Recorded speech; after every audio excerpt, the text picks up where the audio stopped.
policy of Russification, the reshaping of existing nations into a Russian imperial template, goes back a long way. Today, Ukrainian children are the chief objects of this policy, torn from their homes and parents to a brutal future. We'll discuss the policy of today and the one from a not too distant past. Join me, Jan Darasz, for How We Got Here. Newest independent reports reveal that the Ukrainian children who were abducted and taken to Russia in the early months of the Kremlin's invasion have been put up for adoption by the authorities, in some cases under a false Russian identity.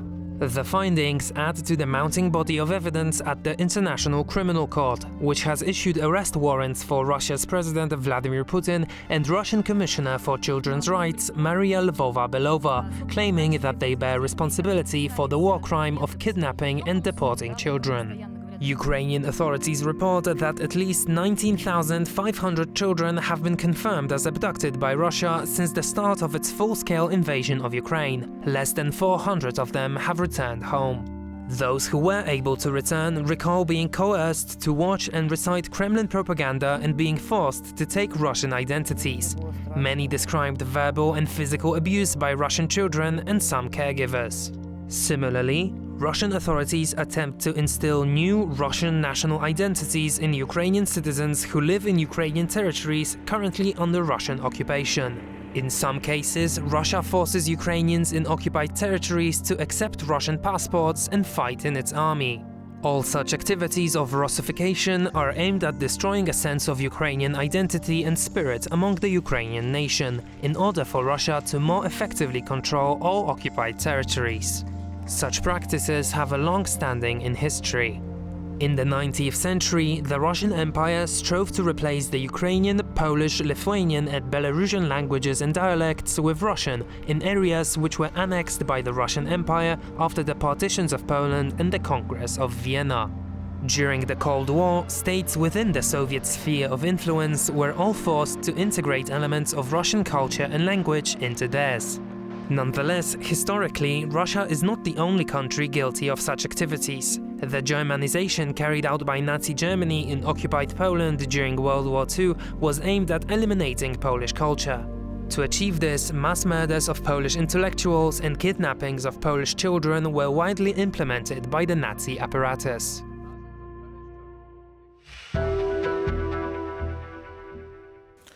Our guest today is Wiktoria Pogrebniak, an activist from Euromaidan, a Warsaw initiative. Welcome to the programme. Welcome. We'll be discussing a very, very distressing subject today, the kidnapping of Ukrainian children by the occupying Russian forces and taking them into the Russian interior to make them Russians. Can you give us an idea of the scale of this policy and how many children have been taken, what do they go through, and what are the likely consequences? Well, official information says that it's roughly around 20,000 of children that were kidnapped within only the period of the full-scale war, although the unofficial sources say that we are talking about the thousands of children that were kidnapped, but the scope of it will not be able to be deducted, and the scope of it won't be visible until the full-scale war will be over, because a lot of occupied territories are still under control of Russia, and there's still not enough information for us to understand how many people are Russified right now, how many people are actually kidnapped to the territory of Russia. And how were they taken? Were these children who had fled from the war, or they living in towns that had been occupied by Russian forces? How is this? Well, actually, Russians are claiming that more than 700,000 of children were crossing the border of Russian Federation as the result of the full-scale war. Of course, they are calling it other words, sure. But they are telling the numbers of the children that were crossing this border with their parents, or with those who are instead of parents. Although we are talking about the 20,000 of children that were kidnapped without parent guiding them and without parents next to these kids. So apart from the escaping the full-scale invasion, apart from escaping the military actions, there are people, there are children that were just got trapped by Russia, and they do not have much choice whether they are coming because of the military actions or they are just taken. And as far as you know, was this a considered policy by the Kremlin to kidnap Ukrainian children? It is actually claimed already the official war crime to kidnap children like that, not only because these children are taken from their parents, they're taken without the consent of the country that is the country of origin of these children, but it's also treated as the war crime because taking children from the country that is raising them is actually the genocide. Not in the formal definition of this word, right? We are not talking about killing children straight away, although of course there's quite a lot of the lethal cases in Ukraine, occupied area and not. But we are also talking about destroying their national identity. Children. That was a war aim of President Putin to destroy Ukraine and destroy Ukrainian identity. Exactly, and it comes with the different resources and with the different methods. Sometimes it's just simply destroying people, killing them wherever they go. But another thing, how to destroy Ukrainian identity is to destroy the future of it, meaning to erase everything that is connecting the new generation to Ukraine.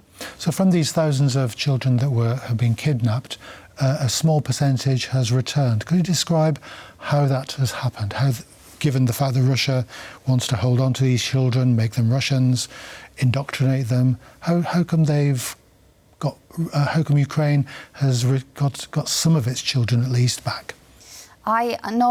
So far, I know that the Ukrainian government and Ukrainian officials are doing everything they can to get in touch with the local point of contact to get these people back, to identify them at least somewhere within the territory of Russian Federation. Sometimes children that are, let's say, adult enough, that are capable of communicating within the countries, they are actually reaching their parents, they are actually reaching Ukrainian side and asking them for help for getting them back to Ukraine. But those are very, very rare cases. In most of the cases, children are very much frustrated about what is happening. Children are afraid of going anywhere because they are threatened, because they are told that Ukraine is nowhere to be found anymore, that there is nothing in Ukraine, and they are just captured there. And this is treated as one of the psychological mechanisms, some sort of even, I would say, torture, psychological torture for these children, so they are not escaping. Just to keep them quiet, to keep them in Russia, they're threatened. And the Ukrainian authorities, how are they pursuing this policy of getting these kids back? Presumably they know the names and the former addresses and the details, or is that? Surely we are not talking about the official channel, right? Because it's not working. Russia is not getting, and Russia is not returning children's back. So mostly in most of the cases, it's the unofficial ways to return people and to return children. Sometimes through relatives who are going to the territory of Russia Federation and getting these children back. Sometimes it's through another volunteers. Sometimes people and children are just found in Europe. I remember the recent case when 160 children, imagine this, were found in Germany because they had also the identity of Ukrainian children. And it was actually found out, it was discovered that these children were kidnapped to Russia and then transported to Germany. I do not know for what reason, but the fact is no one was reporting from Russia's side that, hey, this is Ukrainian children who are coming to Europe. No, they were brought as Russians. Sure. And presumably the same kind of brutal repression and kidnapping extends to adults who have found themselves on occupied Ukrainian territory by Russia. Which is also treated as a war crime. Exactly, civilians by any means cannot be the subject of any torture, of any captivity, of any sort of the things that Russians are doing right now with no consequence for them. Yes, we know many cases when, together with the military staff, with the Ukrainian forces, the volunteers, first of all, the doctors, and simple civilians from such cities as Kherson, Bucha, and any other cities were captured together with these military soldiers. And there is no explanation for this. Russia is just taking them and exchanging them in the future for their own soldiers. And there's reports also of them forcing Ukrainian nationals into adopting Russian citizenship to get food or to be conscripted into the Russian army. Especially it happens very often on the occupied area. There are known cases, multiple cases, when Ukrainians who are at the occupied area, they are told they should give their house, that they should give their immobile ownership on some cars or any sort of the sort of a business to the Russians, because Ukrainians are not taking Russian citizenship. Yes, I mean, if we go back into the historical background of this brutal policy, barbarous policy, it's a long policy, isn't it?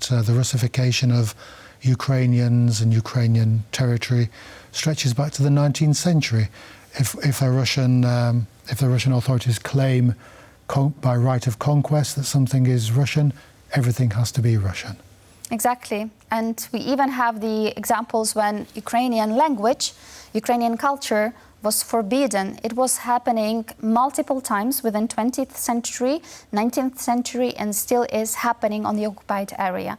Russia is forbidding anything that can raise national identity, that can raise national spirit. They're just trying to erase the culture by itself by definition.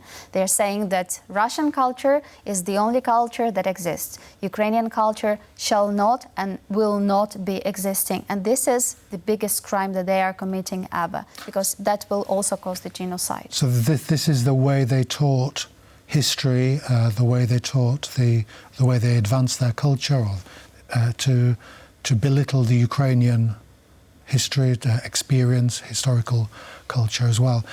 You say that the Ukrainian complex, if we can call it that, was one up till now, up till recently, of being an inferior in status to the Russians. Could you tell us a bit about that, how Ukrainians were brought up in the 20th century?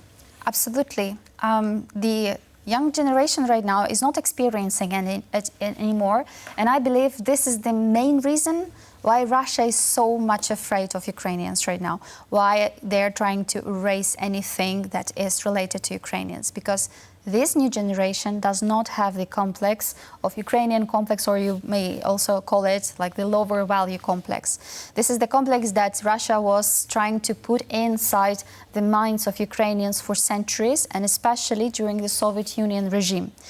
By that time, when the Soviet Union started, they started to erase anything, starting from the poems in Ukrainian language, ending up with the development of the culture.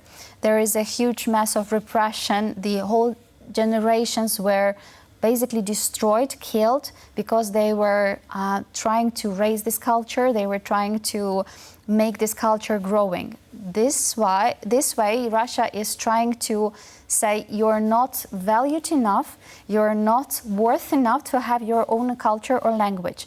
This complex was sitting inside the heads of the millions of Ukrainians for decades. Soviet Union was particularly telling that whatever is happening in the world must be not better than Russian one. So in the heads of Ukrainians, Russia culture was supposed to be better, stronger, greater, etc., etc. This is why all of the all of the houses, all of the buildings, especially the administrative buildings in Ukraine during Soviet Union were built in the lower scale, in a lower mess than the Russian one, because Russia was supposed to be the first and only one. And it was also the first nation in the Soviet Union. It had said that it was national-less, it was a class thing, but also that the Russians were the top dogs in the Soviet Union, so they had the number one place. Exactly. Everything, the biggest, the best, the greatest, supposed to be in Russia, although we all know it was not the way it is. It was just the way to show Russia as the stronger, as the stronger nation than the others. But of course, we cannot tell it by black and white. Okay. Unfortunately, we have to leave it there, but our thoughts are with these children who have been sent into the interior of Russia, and we wish them a speedy return whenever that is. So thank you very much, Victoria Pogrebniak, for coming onto our programme. My pleasure. So that's all we have time for today. Join us next time for How We Got Here.